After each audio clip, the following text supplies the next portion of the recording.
قدیم مسجد کو دوسری جگہ منتقل کیا جا سکتا ہے؟ شریعت کا اس حوالے سے کیا کہنا ہے؟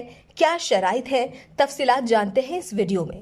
مختلف وجوہات کی بنا پر قدیم مساجد کو منہدم کرنے اور اس کی جگہ کسی دوسری جگہ مسجد تعمیر کیے جانے کے حوالے سے دین ہمیں کیا حکم دیتا ہے، جانیے اس ویڈیو میں۔ اس حوالے سے کہا جاتا ہے کہ جس زمین پر ایک مرتبہ شرعی مسجد بن جائے تو وہ تخت الثرا یعنی کہ زمین کی تہ سے اوپر آسمان تک قیامت تک کے لیے مسجد رہتی ہے۔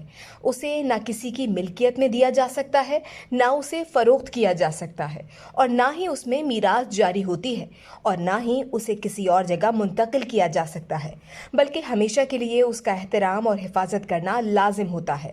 لہٰذا مذکورہ مسجد کو ختم کر کے اسے دوسری جگہ منتقل کرنا شرعاً جائز نہیں ہے۔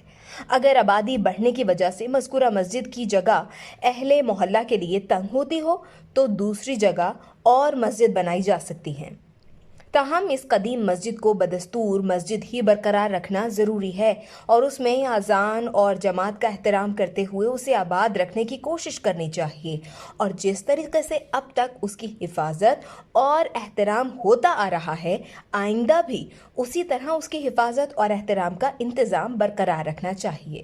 اس ویڈیو سے صرف اتنا ہی۔ مزید جاننے کے لیے سبسکرائب کیجیے ڈیلی جنگ یوٹیوب چینل اور لائک کیجیے ڈیلی جنگ فیس بک پیج۔